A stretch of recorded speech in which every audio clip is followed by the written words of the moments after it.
The U.S. government ordered all federal agencies to indefinitely block grants and loans so that they only keep providing assistance abroad to Israel and Egypt, while they can just give domestic funds to Social Security and Medicare. In Palestine, Israeli troops again violate ceasefire in Gaza and killed a bulldozer operator in Nuseirat who was working on the recovery of the enclave. In the Democratic Republic of the Congo, the fragile calm that reigned over North Kivu ended. Heavy fighting has resumed in the capital Goma.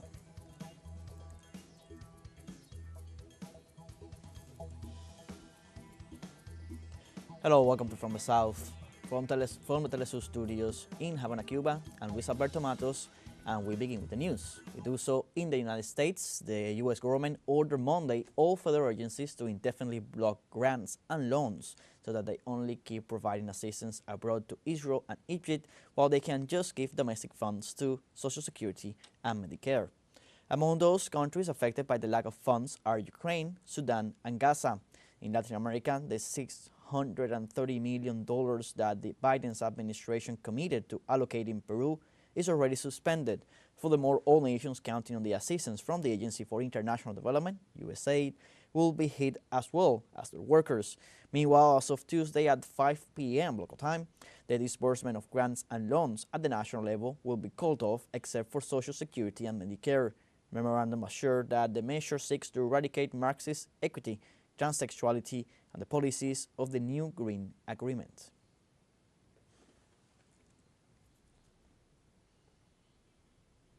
Also in the United States, mass deportations of migrants have begun to affect businesses' activity in the country. According to data from the U.S. Business Immigration Coalition, in less than 4 days of persecution, the slowdown in business has already reached 50%. Its director, Rebecca Shee, said business leaders are beginning to express concern and unease that far from President Donald Trump's statements that violent individuals and drug cartel members are being targeted, essential workers without police records have also been deported, while some do not come to work for fear of deportation. She also said that migrant workers make up 25 to 50% of essential industries in the U.S. and contribute more than $80 billion in taxes each year.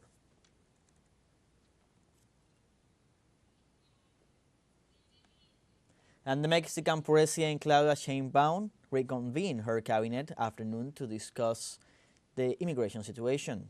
The meeting was attended by the current head of the National Migration Institute, Francisco Garduño, and his forthcoming successor, Sergio Salomon. Likewise, the Secretaries of Government, Rosa Isela Rodriguez of Foreign Affairs, Juan Ramón de la Fuente of National Defense, Secretary Ricardo Trevilla of the Navy, Raimundo Morales, and the heads of social areas were present at the encounter. The event was held behind closed doors and no further details were given. In less than a week, Mexico received over 4,600 people deported on Donald Trump's executive orders.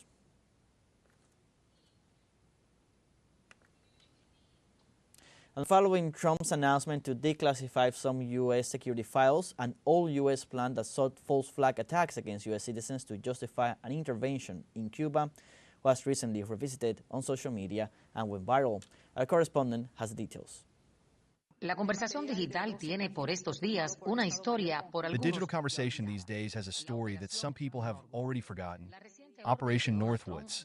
Donald Trump's recent order to declassify documents on the Kennedy assassination revised the top-secret operation declassified in 1997 that sought false flag attacks against U.S. citizens to justify intervention in Cuba. Historian Elier Ramirez says Operation Northwoods reflects what has been the essence of the aggressive U.S. policy against Cuba, which in the 1960s had as its context Operation Mongoose. Tuvo por contexto la Operación Mangosta. La operación de guerra encubierta más grande que diseñó Estados Unidos. It was the largest covert war operation ever designed by the United States against another country. That operation conceived a whole series of operations of psychological and economic warfare, sabotage, that there would be an internal uprising in Cuba that would justify the United States military intervention. When that did not happen, the military high command proposed this instrument to Kennedy. Este documento, esta operación, varios de los pretextos que se propone eran volar aviones en pleno vuelo incluso que podían perder la vida ciudadanos. Several of the pretexts proposed were to fly planes in mid-flight, which could even kill North American citizens, to blow up ships, to make self-provocations in the vicinity of the Guantanamo naval base. All this was to be presented as a provocation by Cuba against the United States to justify direct military intervention. Para justificar la intervención ya militar directa. Este experto advierte que cuando salgan a la luz muchos This de los expert warns that when many of the documents relating to the assassination of President Kennedy come to light, the perversity that has marked U.S. policy against Cuba will surely be exposed even more. Porque por los estudios, por las investigaciones, por los documentos. The investigations, the documents that have already been declassified previously related to the assassination of Kennedy show that there was a participation of the Cuban-American mafia. Los sectores estos de extrema derecha de origen cubano en Estados Unidos que estuvieron muy involucrados en todo el magnicidio, en toda la conspiración contra. Of the extreme right-wing sectors of Cuban origin in the United States that were involved in the assassination. They did not forgive him that when the Bay of Pigs invasion took place he did not show a more decisive attitude and send the U.S. Army and the Yankee Marines directly, or when the October crisis took place he had negotiated with the Soviets and did not give the final touch to the Cuban Revolution. Dar el toque final de gracia a la revolución cubana. Lo cierto es que cuando el mundo estuvo al borde de una The impredecible. truth is that when the world was on the brink of an unpredictable nuclear war during the October crisis, at the end of the tensions the Kennedy administration showed, perhaps for the first time and in a serious way, the possibility for both countries to talk about common issues in a climate of respect. Carlos Lechuga, then Cuba's ambassador to the UN, once told this reporter. The U.S. Ambassador Arwood told me that the Kennedy government wanted to have an approach, an exploration to see if it was possible to start relations with Cuba. We had several meetings, conversations, and we were already at the point of making an agenda to start discussing.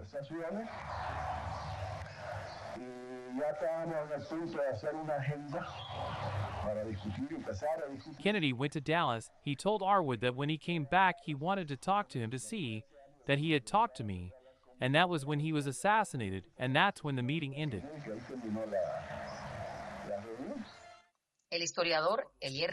Historian Elier Ramirez warns that the logic of certain sectors of power in the United States is that when they do not achieve an objective, they invent pretexts.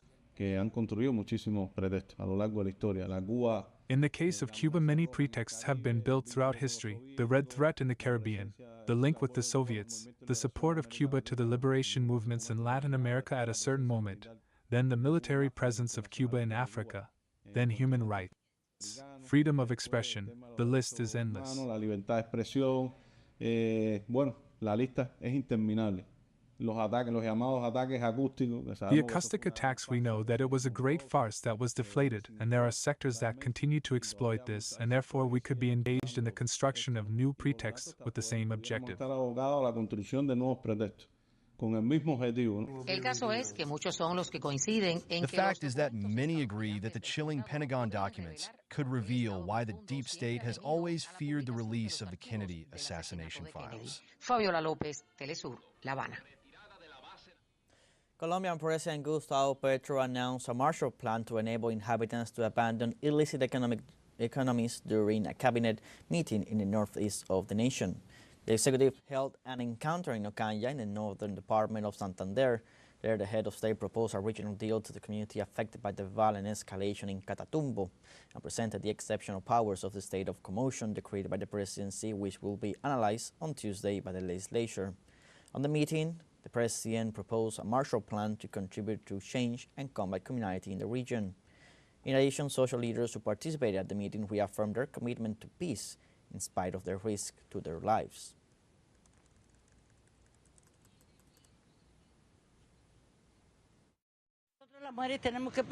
We, women, have to be at the forefront of peace as we are life givers. We give birth to children for our country, not for war.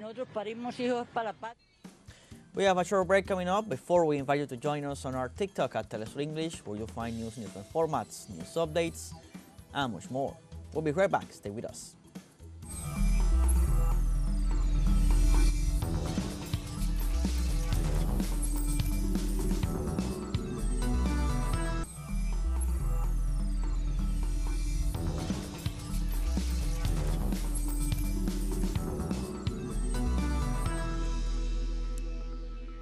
Welcome back. In southern Chile, the sinking of a tourist boat near Osorno left a tragic toll of 7 dead and several people missing.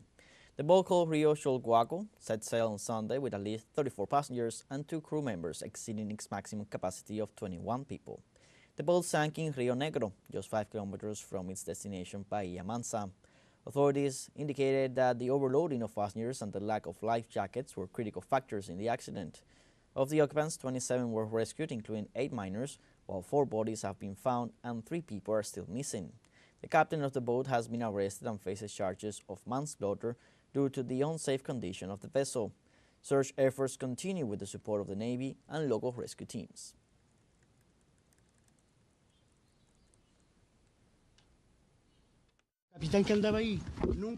I am a survivor. The captain who was there never said, "Look at these issues that are here. They are the boats that you are going to open and with that you can save yourself."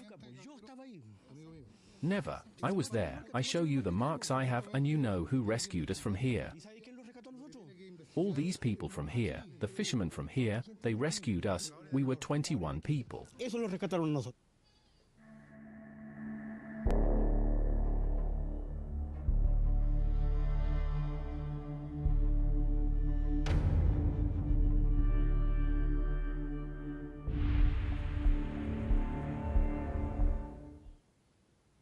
In Palestine, Israeli troops again violated the ceasefire in Gaza and killed a bulldozer operator in Nuseirat who was working on the recovery of the enclave.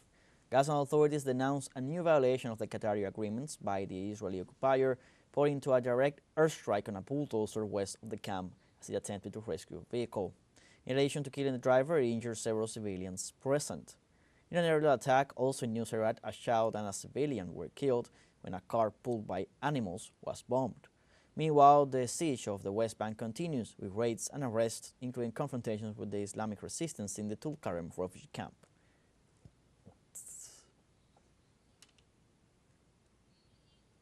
And the Israeli genocide against Palestine has unleashed a new wave of violence, driving thousands of Palestinians to flee their homes in search of sanctuary. The Israeli siege, with air and ground attacks, also triggered severe humanitarian crisis in Gaza, forcing families to move in extreme conditions. They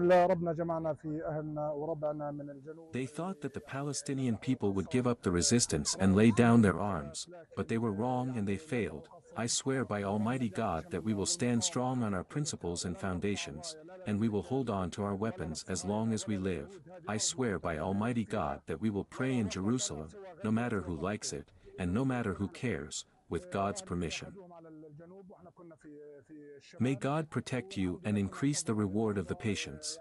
Congratulations to these caravans that are returning in spite of the occupation. They returned to their homes and they thought that there was a possibility to migrate to Egypt or Jordan, but they were wrong and failed. A salute to every resistance fighter, a salute to every Palestinian.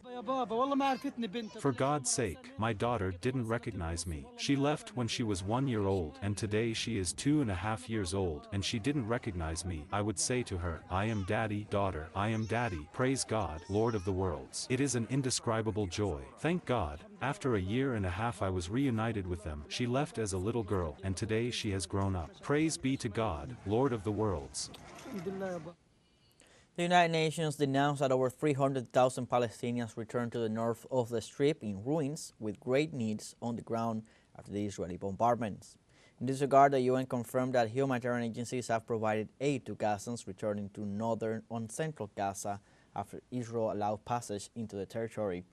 The Office for the Coordination of Humanitarian Affairs said that Palestinians remain hopeful despite the destruction of their home. Gaza officials said at least 135,000 tents are needed in the enclave, as more than 90% of its structure is in ruins, and warned of the return of at least 700,000 more Palestinians.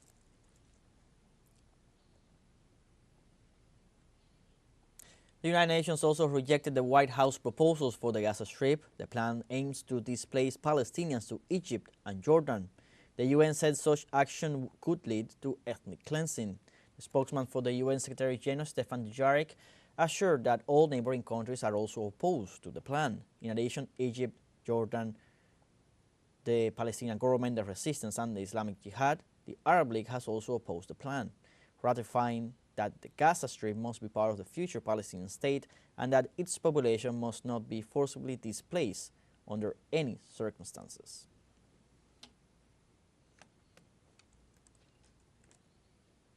And in the Democratic Republic of the Congo, the calm that reigned over North Kivu ended as heavy fighting resumed in Goma. M23 rebels, supported by more than 4,000 Rwandan soldiers, took the regional capital early on Tuesday morning. Clashes began in the city of Birere and Buhubu, bordering Rwanda. Telecommunications remain cut off. Many areas have neither power nor water, and according to medical reports released by some local agencies, there are so far 17 casualties and more than 350 wounded.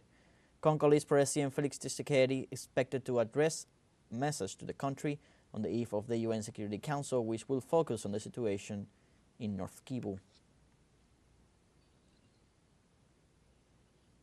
We now have a second short break coming up. We invite you to join us at our teleSUR website page at teleSUR English, where you'll find news in different formats. You can review our interviews, our stories, and special broadcasts. So hit that subscribe button and activate the notification bell to stay up to date on the world's most recent events.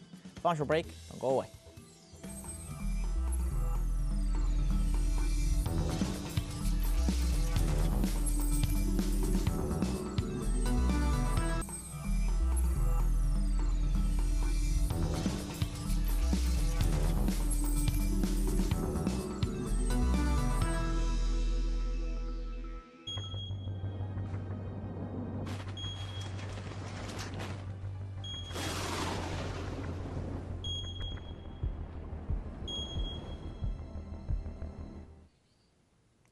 Welcome back. In the United Kingdom, at least 65,000 citizens remain without power after the passage of Storm Eowyn. Authorities reported at least 2 deaths in the aftermath of the storm. They also noted that the loss of electricity indicates that the storm has had a significant impact on infrastructure and basic services in the region. As for fatalities, 2 people, one from Ireland and one from Scotland, died due to the natural disaster. It is for this reason that officials declared the highest level of weather alert for heavy rainfall.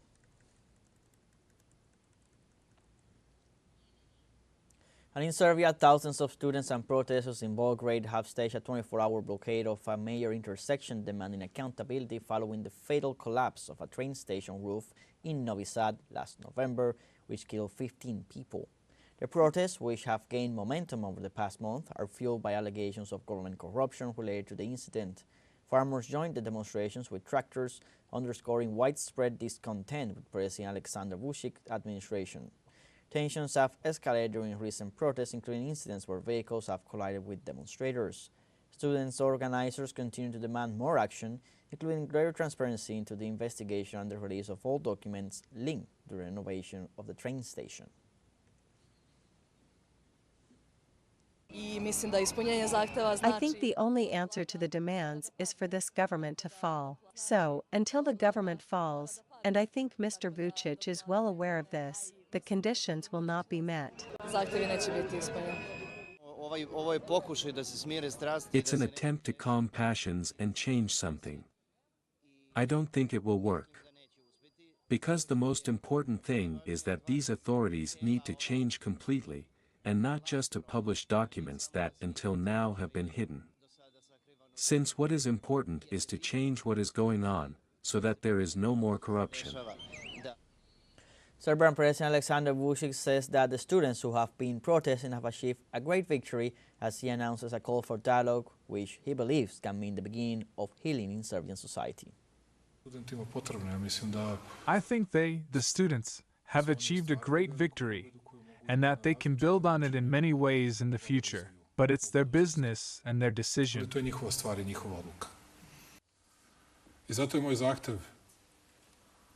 I require the most urgent and enormous reshuffle of the Serbian government, because in these difficult political times it has become clear who is ready to fight and who is not, who is ready to work and who is not, who has hidden in the rat holes and who has not.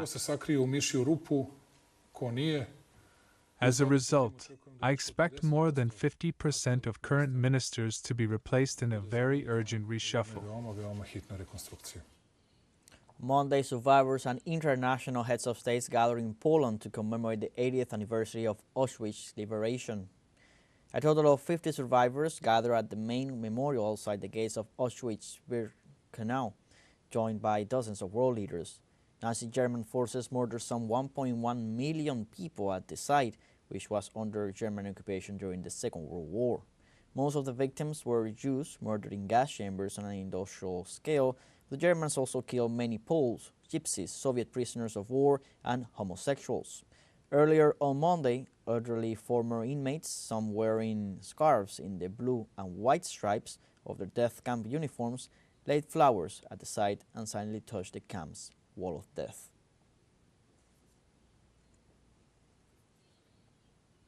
And China held the traditional Spring Festival Gala on the eve of the Year of the Snake. The Spring Festival 2025 Gala is the most important traditional festival in the hearts of Chinese people. It is also strengthened by the progress in economy, culture, society, and technology, becoming a shining emblem that shows Chinese modernization. People participated in this festival in an edition that would be considered World Intangible Cultural Heritage. So far, nearly 20 countries around the world have already declared the Spring Festival as a public holiday, and the number of countries and regions celebrating the festival with traditional activities reached nearly 200.